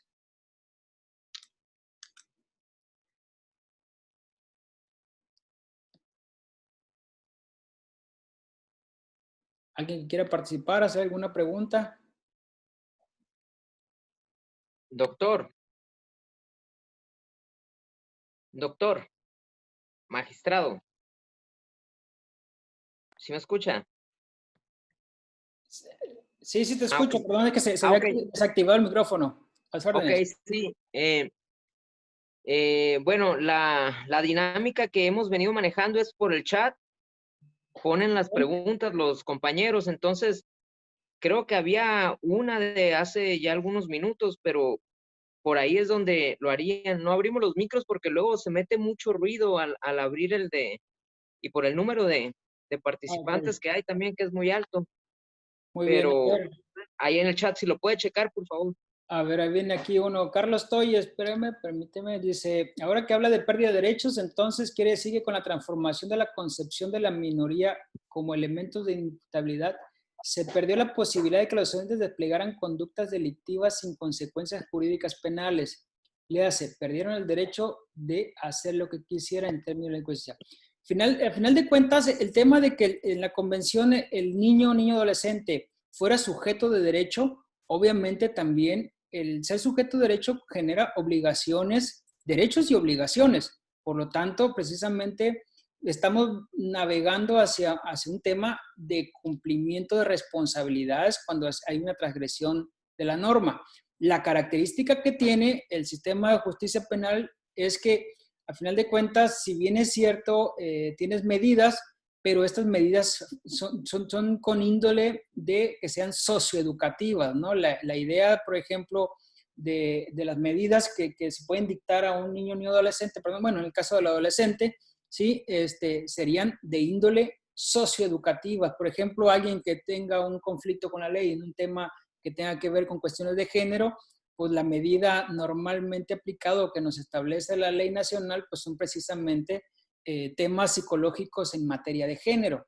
¿Por qué? Porque debe buscarse en todo momento pues, la reinserción y la reintegración social y familiar de ese adolescente. Dice, desde luego, considerando su experiencia profesional, eh, ¿cuáles son los factores detonantes de conductas delictivas en los adolescentes, particularmente los de Baja California Sur? Le abonan la desintegración y violencia familiar, pobreza, malas amistades, entornos bajos valores. Creo que es un todo. Digo, a final de cuentas, habría que hacer un análisis social, de alguna manera, digo, los sociólogos y psicólogos podrían generar eh, una respuesta más concreta a ese punto, ¿no? Pero definitivamente todos los factores que planteas en la pregunta son detonantes, ¿no? Este tema. Ese libro que yo les mencionaba hace ratito, publicado por UNACYPE, que se llama eh, hasta dónde la familia es responsable, obviamente genera con un método cuantitativo cómo es en un momento dado, por ejemplo, haces un estudio de jóvenes en conflicto con la ley y cuántos de esos jóvenes han estado en temas como estos, temas de desintegración, temas de violencia familiar, temas de pobreza, obviamente, aunque los números generan más hacia temas de pobreza por su vulnerabilidad, pero es decir, no es una constante. A final de cuentas, también, obviamente, tenemos jóvenes no en esa situación vulnerable, en conflicto con la norma. Entonces, creo yo que es un conjunto, ¿no? De ahí, pues, precisamente, ver esa convención de los derechos del niño y esas directrices y sobre todo esas observancias generales, porque es donde obliga precisamente al Estado mexicano a establecer esas políticas públicas que vayan en temas de prevención. Hay una vez yo publiqué por ahí pues de alguna manera un pequeño editorial, precisamente donde decía yo, hablaba del tema de adolescentes en conflicto con la norma en materia de robo, por ejemplo. ¿Quién es quien realmente le está robando? ¿El adolescente a la sociedad o la sociedad hacia el adolescente? Entonces, no se trata y yo lo decía ahí en ese pequeño trabajo, no se trata de quitarle o victimizar al adolescente, pero sí se trata de ver de una perspectiva real que a final de cuentas no todos tenemos las mismas oportunidades y que el Estado, la familia y la sociedad debe de buscar que precisamente dotar de esas oportunidades a esos adolescentes que de alguna manera pues podamos reinsertarlos en la sociedad, pero sobre todo llevarlos a la vida económica activa, ¿sí? Porque al final de cuentas, decía, no podemos utilizar el Código Penal como para agarrar a cachetadas a nuestros adolescentes, ¿no? Sino que precisamente debemos de buscar otro tipo de mecanismo, porque, pues, digo, ya lo dije al principio, dijo, si quien no conozca la historia, pues, estará condenado a repetirla.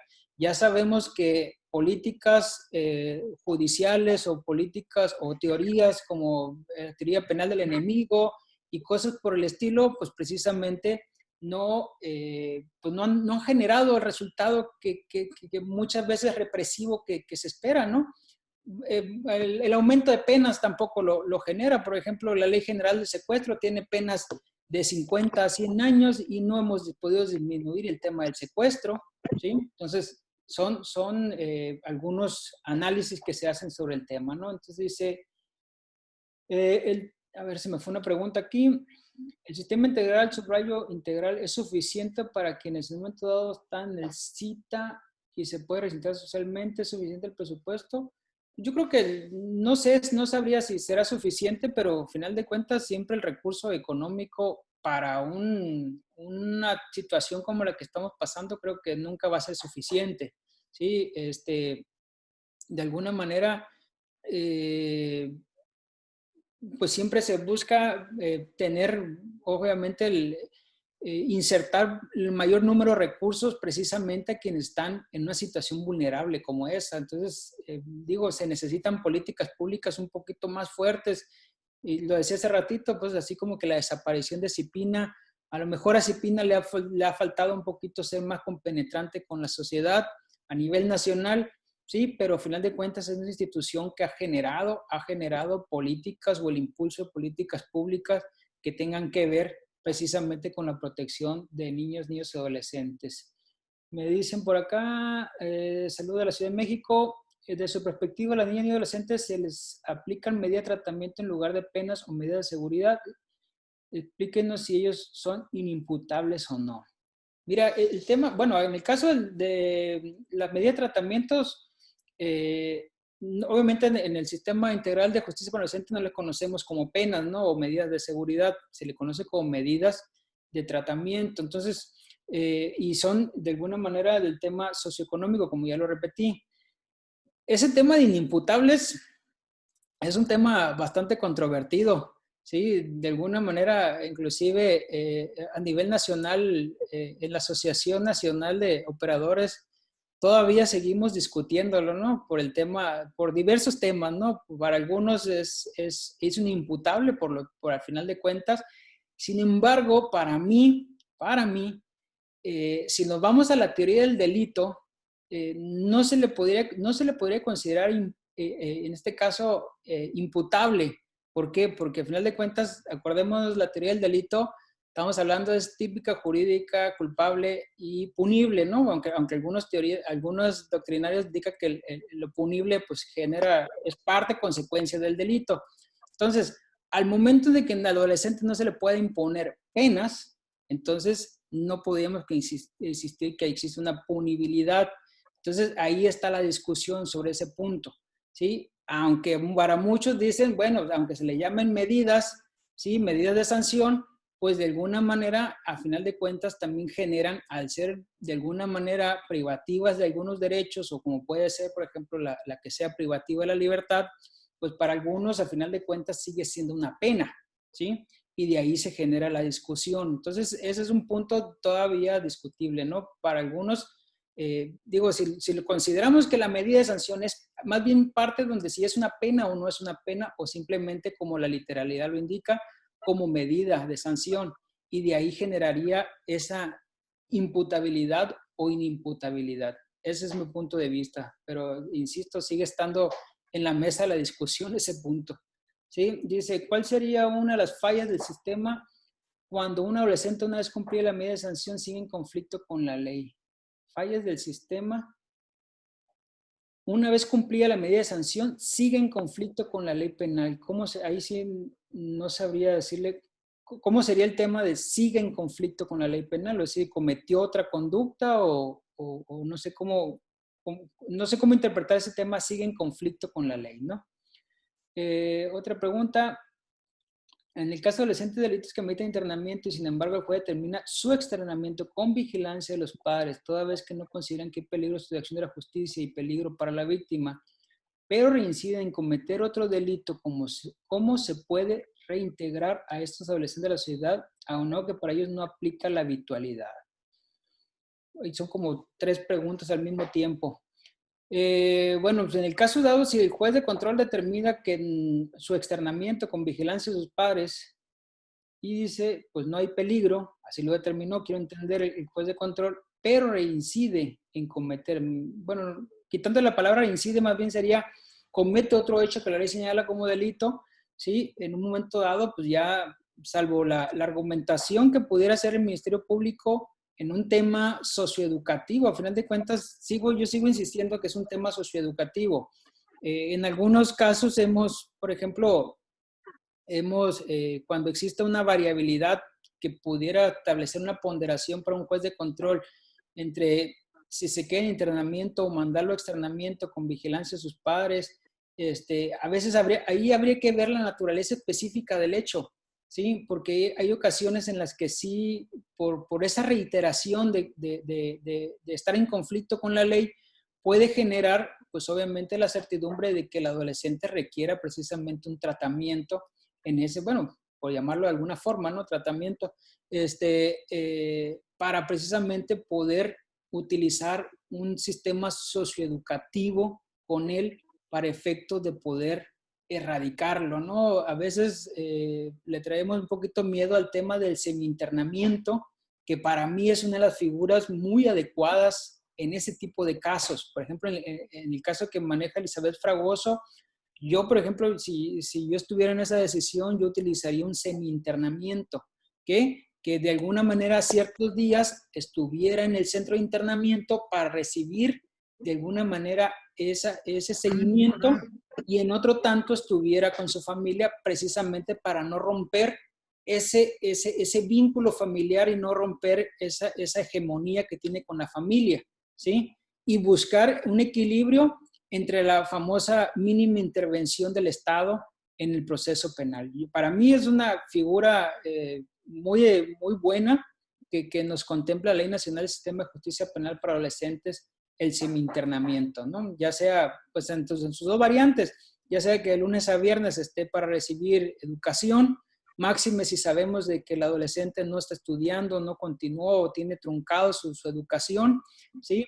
O bien para que pueda tener esa educación durante lunes a viernes y fines de semana y días festivos esté con su familia, o inclusive, dependiendo, insisto, del hecho, pues para no ser genérico, buscar un semi-internamiento inverso, ¿no? En este caso, de lunes a viernes, si está yendo a la escuela y que de alguna manera pueda cumplir con sus padres o tenga una familia con la que pueda compartir, poder inclusive estar al revés, ¿no? Fines de semana en el centro de internamiento precisamente para recibir los tratamientos o de manera que su plan individualizado se le haya establecido, ¿no? Pueden ser cuestiones, por ejemplo, psicológicas o temas de género, según sea el caso. Es que son preguntas un poquito genéricas y habría que ver hechos muy concretos, ¿sí?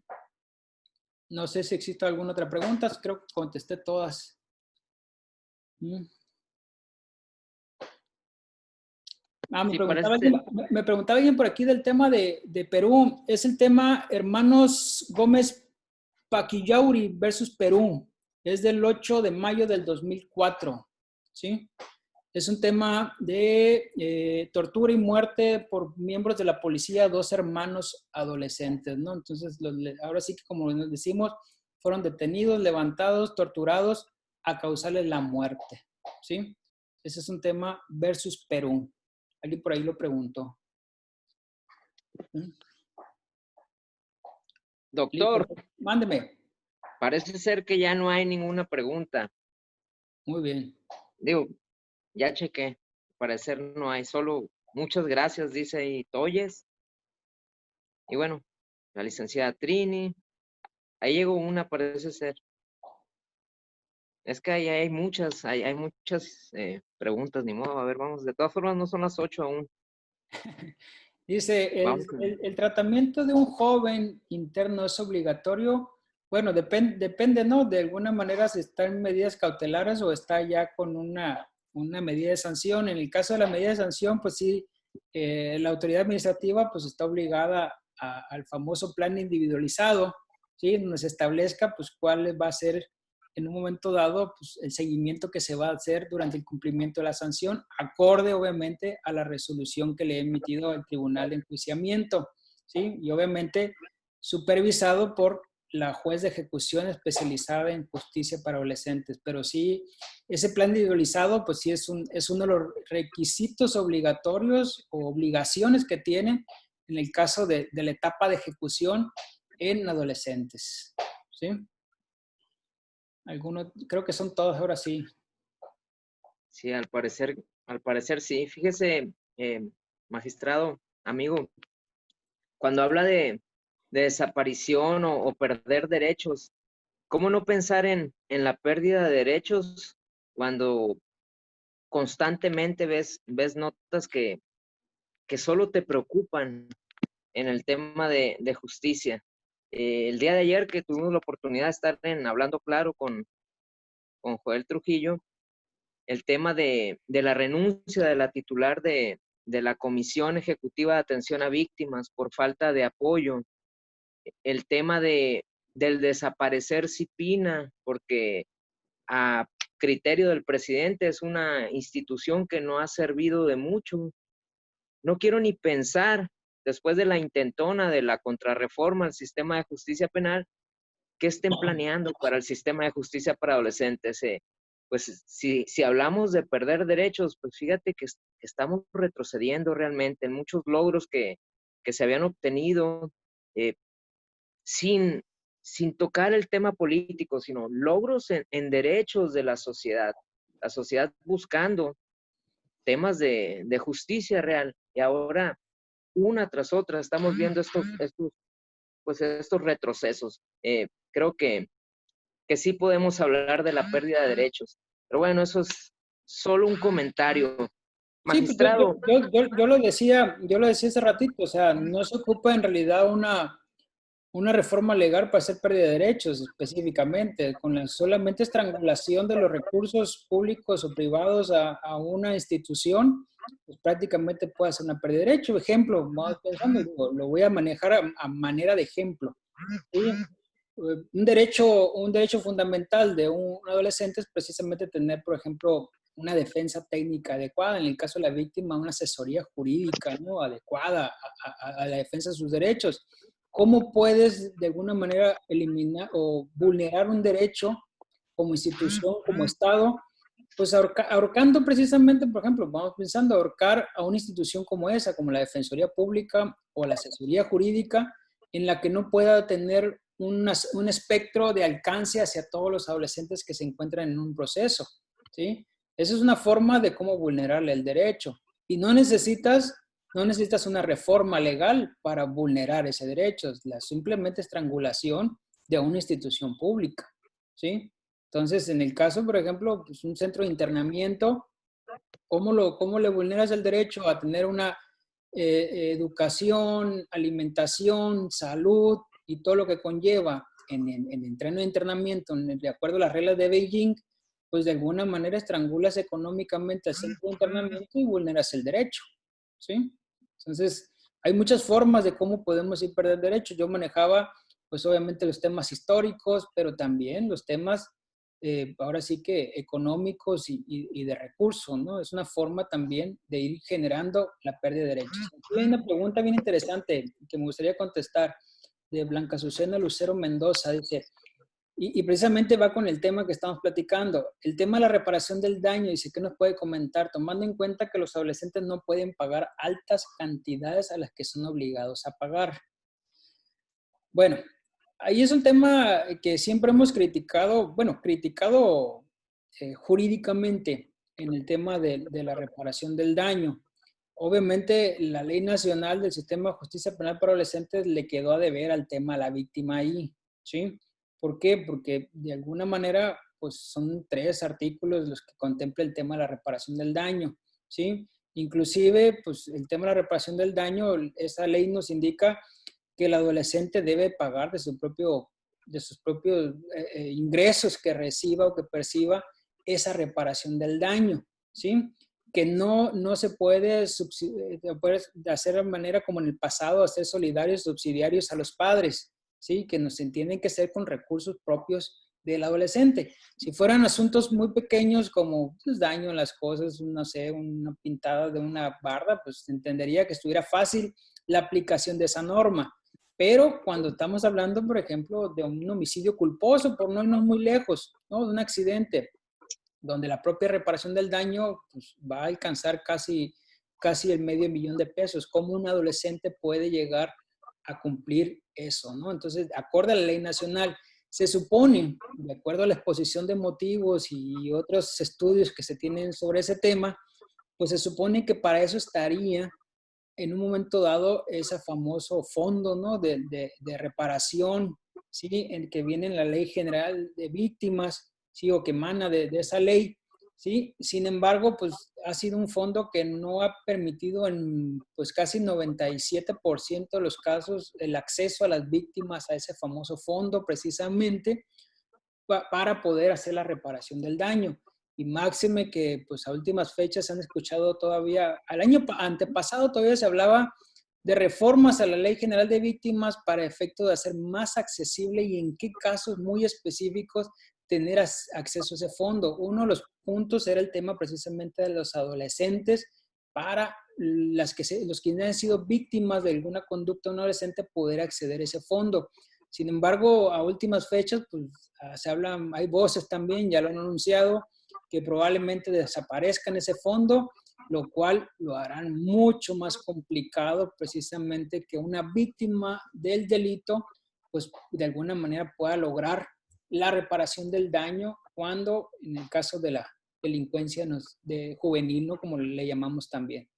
¿Sí? Espero haber dado respuesta. Doctor, pues muchas gracias. Muchísimas gracias por su pues gran colaboración a seguir capacitando a los operadores del sistema de justicia penal y a los operadores del sistema de justicia penal para adolescentes, que somos en su mayoría los que estamos en este ciclo de conferencias, pero ya hemos visto que hemos ido avanzando. Fíjese que se inscribió gente de Veracruz, de Ciudad de México, poco a poco. Y bueno, claro que componentes de su nivel, pues estamos teniendo pues ya más interés con compañeros de otras entidades federativas y bueno, los operadores de aquí de Baja California Sur que siempre han mostrado mucho interés por estarse capacitando. Muchísimas gracias, magistrado. Muchas gracias por habernos apoyado. Como ustedes saben, el diplomado de justicia penal para adolescentes con la universidad inicia en septiembre y el magistrado Paul Razo Brooks es uno de los ponentes que nos apoyará con un módulo dentro de este diplomado. Ya saben que va a ser un diplomado de muy alta calidad. Voy a estar en el último módulo, el que aplica el examen. Ándale, sí. Muy bien. Pues compañeros, amigos y amigo magistrado, a nombre del gobierno del estado de Baja California Sur, de disciplina estatal, aunque se enojen por allá en México, disciplina estatal, de la Unidad de Consolidación del Sistema de Justicia Penal y la máxima casa de estudios de Baja California Sur, la Universidad Autónoma de Baja California Sur. Les damos las gracias por haber estado hoy, muchas gracias y pues ya sabe, mi estimado magistrado, la constancia ya se la haré llegar, pero ya impresa, que se vea bonita, porque se la mandé digital y pues la verdad no la pude compartir. Prometo ya tener computadora la próxima semana. Muchas gracias y que estén muy bien, amigos. Un abrazo a todos. Gracias, buenas tardes a todos. Saludos.